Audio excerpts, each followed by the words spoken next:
السلام عليكم ورحمة الله وبركاته daawadayaal kusoo dhawaada barnaamij gaar ah oo aanu idinka soo gudbinayno magaalada Sheffield ee cariga wadanka Ingiriiska.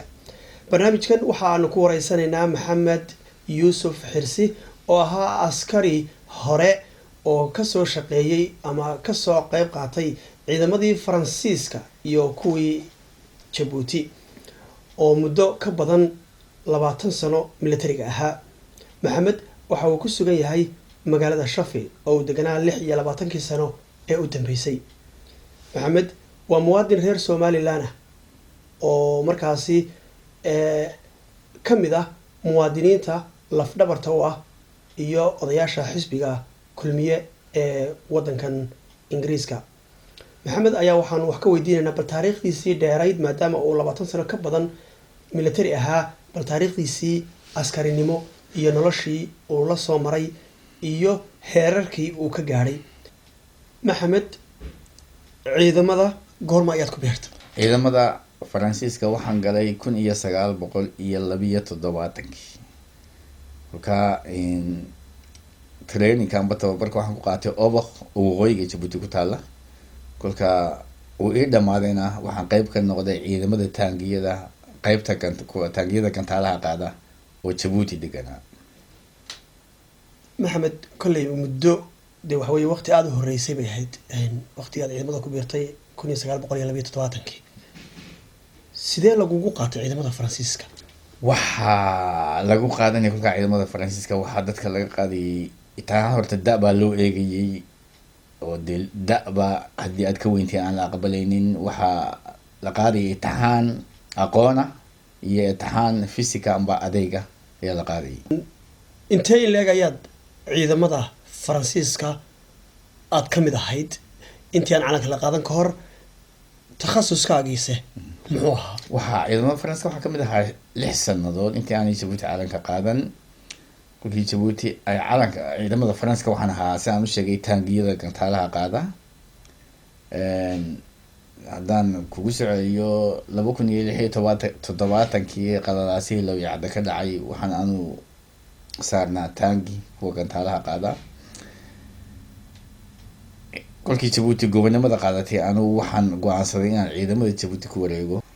markii calanka la qaatay waxaad u soo wareegtay adigoo 6 sano ka mid ahaa ciidamada Faransiiska ayaa waxaad u soo wareegtay markii calanka la qaatay ciidamada Djibouti. xagad wax ka bilowday markaa? qaybta jandaramada ayaan galay company Djibouti kuwa la yiraahdo waa qaybta dambi baarista. 2 sanadood iyo bilo ayaan jandaram ku shaqaynayay. dabadeedna 2 sanadood iyo bilo kolkii aan ciidamada jandaranka ka mid ahaa ayaa dowladda Djibouti waxay go'aansatay inay sameyso ciidamada dalaayadaha ku booda. dabadeedna maadaama anu aan aqoon dalaayadaha lahayo sport ahaan baarashuudka ugu soo boodi jiray waxaa laygu soo celiyay ciidamada militariga. ciidamada militariga lagugu celiyay. ciidamada militariga dabcan ujeedda lagugu qaatay adiga oo inaad dalaayadaha kuwa soo booda aad khibrad u lahayd. xagad ku soo baratay aqoontaas? waxaan galay anigoo yar baan baarashuudka bilaabay clip baarashuudka lagu boodo Djibouti. waxaan bilaabay aduu 68 anigoo dadaydu ay aad u yar tahay. taasoo aan ka gaadhay meel aad u sareysa.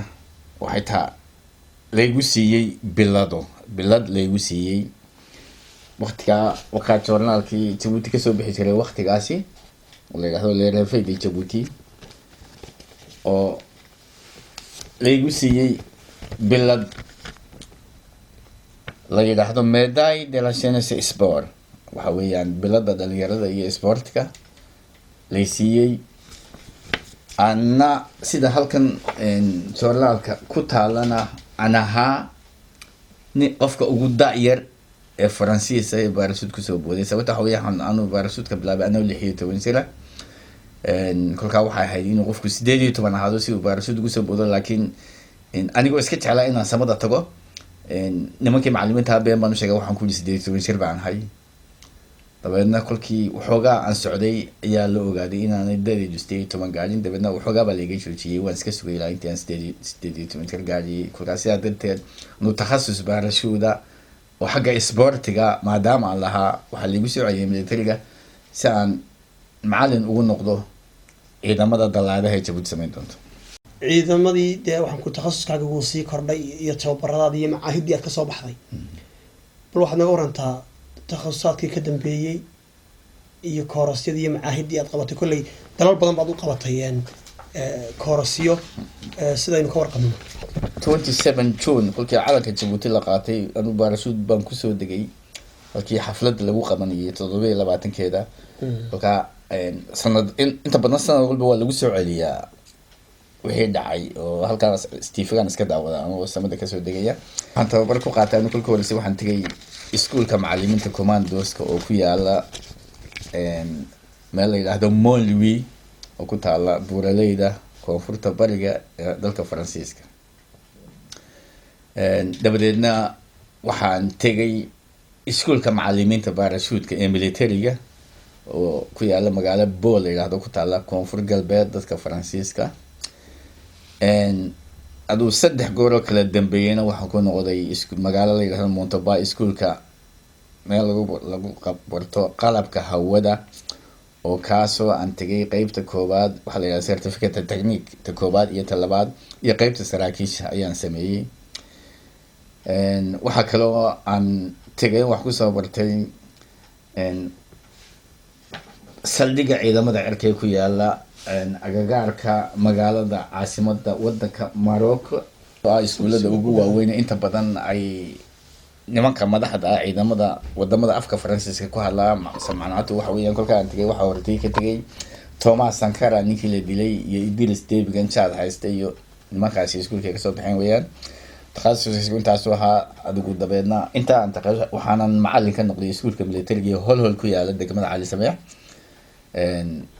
lamidana waxaan macallin waxa ciidamada dalaadaha ku booda waxa kale oo mas'uul ka ahaa wixii qalab hawada loo isticmaalo baarashuudka ku takhasusa amba dad ha ku boodayo amba qalab ha lagu daadiyo maadaama aanu iskuulka qalabka iyo iskuulka macallimiinta intaba aan tegay maxamed runtii waa khibrad shahaadooyinkaagii iyo certificateskaagii faraha badnaa iyo macaahidii ka soo baxday waanu aragnaa halkan ingiriiska waxaa timi 26 sano ka hor baad timi dabcan siyaasadda dalkan nawaad ka qayb gashay oo qaybaad ka qaadatay bal nooga waran intii aad ingiriiska joogtay iyo siyaasadda ingiriiska doorka aad ku lahayd anu waxaan u galayna waxa ahayd dhalinyartu inay igu daydaan ay soo galaan siyaasadda 2007 baan kandidaat noqday dowladda hoose magaalada Sheffield kumaan guuleysan laakiin kamaan bixin siyaasadda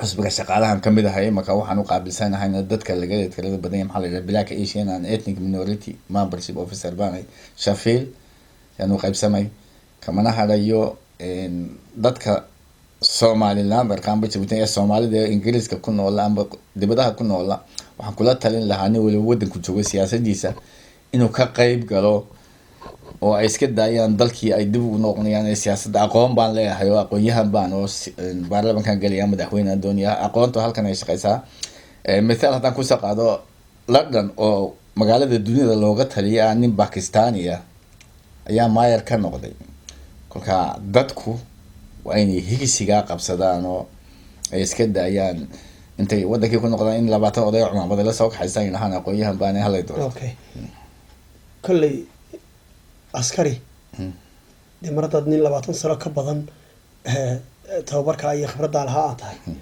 cid kaaga aqoon badani waaba yar tahay bal askariga waa kuma horta bal askariga dadka u sharax dad badan baa ay weydiiyaan askariga nin ma garanaysa bal askariga sharax dadka wax iska weydiinaya wadadan amba aqoontoodu gaaban tahay amba aan de ujeedo un kale oo inay wax ka sheegaan oo doonaya askariga waxa weeyaan waa qof edeb leh wali edbiye weeyaan waa qof la rabeeyay weeyaan sababtoo horaan u sheegay askarigu wuxuu galay iskuul lagu barto adaabta adkaysiga iyo dulqaadka sababtoo waa inaad adkaysato wax walba waad adkaysato waad ku qasban tahay waa inaad dulqaadato ay doontaba ha dhacdo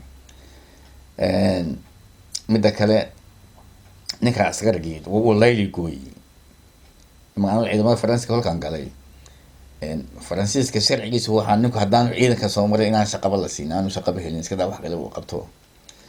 marka anigu Somaliland waxaan odhan lahaaba in askarinimadu qasab ha noqoto oo waxaan ku xukumi lahaa sanad military inay galaan tababar qaataan. kolka askarigu waa nin dhisan, waa nin go-aan leh qaata, waa nin maskaxdiisu dhisan tahay oo la dhisay weeyaan. waxaa mitaal haddaad soo qaado digool oo kale, digool askari buu ahaa, jabhad buu ahaa, wadankan isagoo jabhada joogay, wadankiisa siduu ka dhigay weyn ognahay. mithaal haddaan kusoo qaato Djibouti iyo Somaliland isku metel. Somaliland imise qof baa kaga dhintay dhul la isku dilay sanadkii, amba kuwii isku hayay isku dilaan. Djibouti miyaad maqashay weligaa wax dhul iyo dhaxal isku dilay? waa maya weeyaan, waa wixii uu digool ka tegay weeyaan. sababta weeyaan Djibouti dhulka dawladda leh, ninku dhulka inta aqalkiisa ku yaala ayuunbuu leeyahay. hadduu dhagax yahay buu leeyahay, hadduu loox yahay dhulka ma laha. hadduu aqalkiisa loox yahay dhulka ma laha, dawladdu maalinta inta u fujinaysaa. hadduu dhagax yahay buu dhulka leeyahay.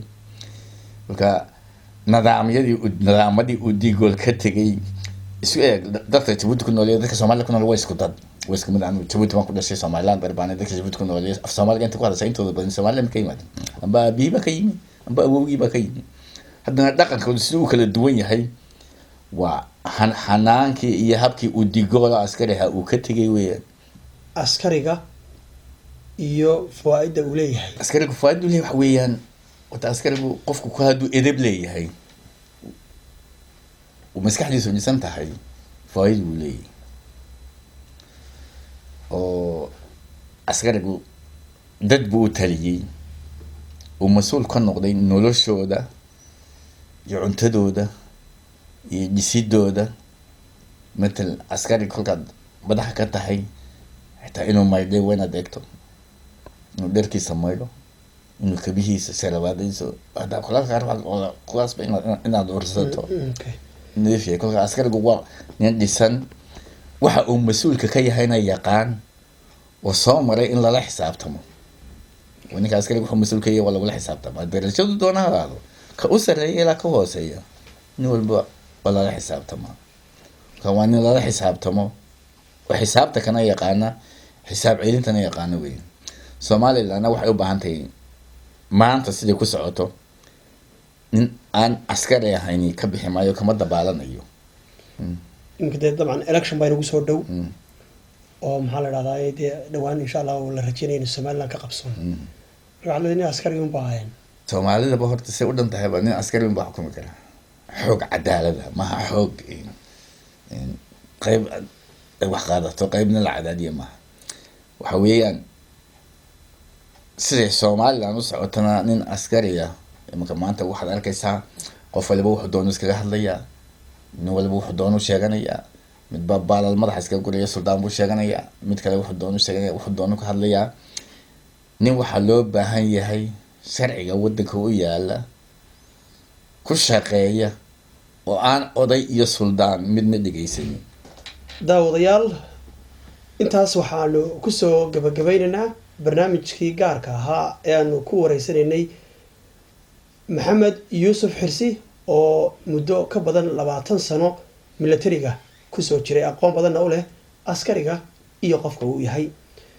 waxaa barnaamijka idiin soo daynaya anigoo ah Yaasiin Faarax Jees, waxaa dhinaca farsamada ahaa Abubakar Maxamed Cariish. tan iyo inta aynu barnaamij ka lamida ku kulmi doono waxaanu idinkaga tegaynaa assalaamu calaykum waraxmatullaahi wabarakaatuh.